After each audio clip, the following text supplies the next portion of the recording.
பாத் விமான விபத்து, ஒருவர் உயிர் தப்பியுள்ளதாக தகவல். விமானிகள் யார்? அவர்களின் அனுபவம் என்ன? இந்தியாவின் குஜராத் மாநில தலைநகர் அகமதாபாத் விமான நிலையத்தில் இருந்து 242 பயணிகளுடன் புறப்பட்ட விமானம் விபத்துக்குள்ளானது. விமானம் புறப்பட்டு 5 நிமிடங்களுக்குள் இந்த விபத்து நிகழ்ந்திருக்கிறது. பிந்தி கிடைக்கும் தகவல்களின்படி இந்த விபத்தில் ஒருவர் உயிர் தப்பியிருப்பதாக இந்திய செய்திகள் தெரிவிக்கின்றன. அகமதாபாத்தில் இருந்து லண்டன் புறப்பட்ட ஏர் இந்தியாவின் போயிங் 787 ட்ரீம் லைனர் விமானம் இந்திய நேரப்படி பிற்பகல் 1:30 அளவில் புறப்பட்டிருக்கிறது. புறப்பட்ட சில நிமிடங்களிலேயே கீழே விழுந்து சிதறியது. விபத்து நடந்த இடத்தில் வானுயர கரும்புகை எழுந்தது. சிலர் தமது கையடக்க தொலைபேசிகளில் இந்த வீடியோக்களை பதிவு செய்திருக்கின்றனர். இந்த வீடியோக்களும் படங்களும் சமூக வலைதளங்களில் பரவி வருகின்றன.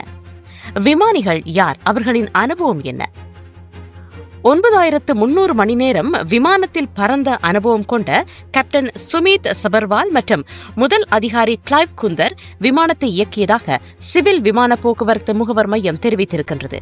கேப்டன் சபர்வாலுக்கு 8200 மணி நேர விமான பயண அனுபவம் இருந்தது.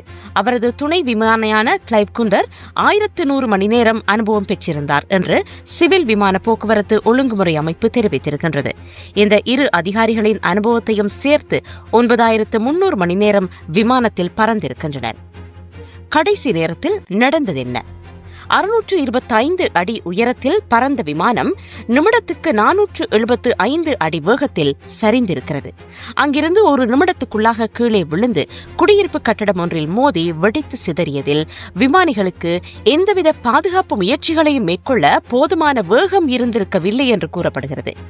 விமான போக்குவரத்து கட்டுப்பாட்டு மையத்துக்கு விமானத்தில் இருந்து உயிருக்கு ஆபத்தான சூழலில் அவசர உதவிக்காக எழுப்பப்படும் மேடே சிக்னல் வந்திருக்கின்றது. ஆனால் அதன் பிறகு விமானத்தை தொடர்பு கொள்ள மேற்கொண்ட அனைத்து முயற்சிகளும் தோல்வியடைந்ததாக இந்திய விமான போக்குவரத்து கட்டுப்பாட்டு மையம் கூறியிருக்கிறது.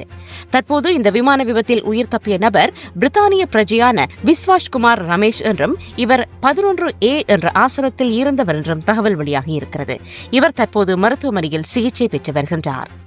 இதுவரை வெளியான தகவல்களின்படி இந்த விமான விபத்தில் 200க்கும் மேற்பட்டோர் உயிரிழந்திருப்பதாக உத்தியோகபூர்வமாக அறிவிக்கப்பட்டுள்ளது.